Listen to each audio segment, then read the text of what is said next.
Hey there, this is Sahi from Techie Tweaks. Welcome to my channel, and in this new video we'll have a look at how to install any custom ROM through recovery on any device which supports recovery.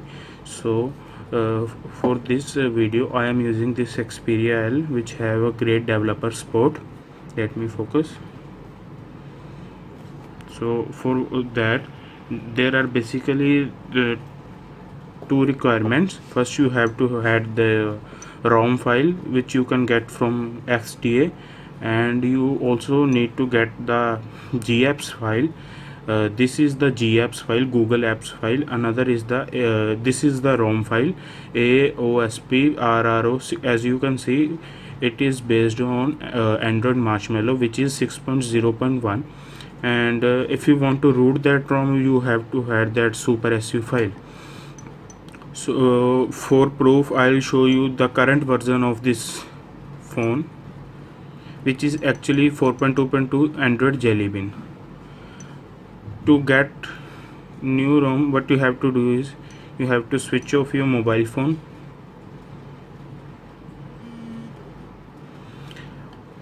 One thing to note is that there might be some device specific ROMs. The procedure will be written, but most of the time procedure will be same, and you have to press the volume down button.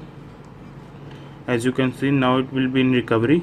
This is a TWRP recovery, but you might have fields or CWM. So if you are flashing a new ROM, what you have to do is you have to wipe your data and swipe to factory reset.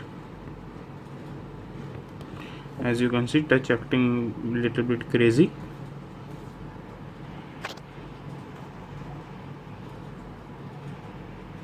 As you can see, as my device is now factory resetted.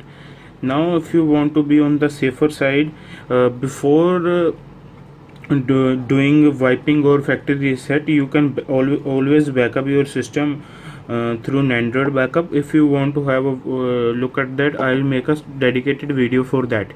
So now to install that ROM, what you have to do is go to install, select external SD, as I have kept that file in external SD card.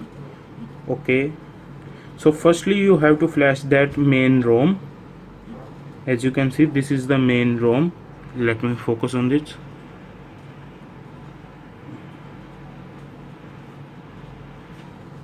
And you have to, here it is written, swipe to confirm flash. Wait for some time and it will be done.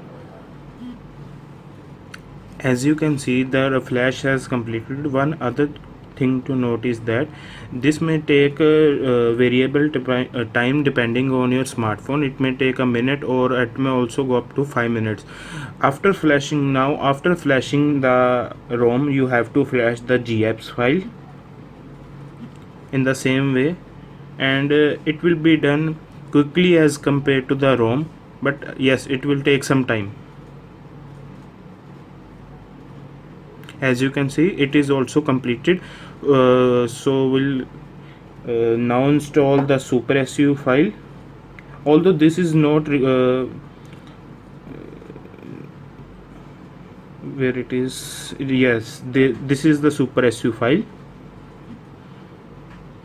One other thing to note is that flashing that super SU file is not necessary. Some ROMs have built-in support for that. Now after flashing these three things, you have to reboot your system, not before that. And now we can reboot our system. One other thing to note is that after the flashing process, it might take some time to restart, but you have to be really patient in that time. And please do not remove the battery, it may break your device, or you have to flash that ROM again. To sum it up, this may malfunction. As you can see, the device is now booted. In my case, it almost took about 15 minutes, but your case may be variable. It may take nearly about 15 to 20 minutes. Let me adjust the brightness. As you can see, now it's Android 6.0. To confirm, let me show you guys.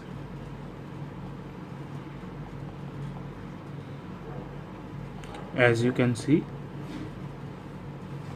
it is Android 6.0.1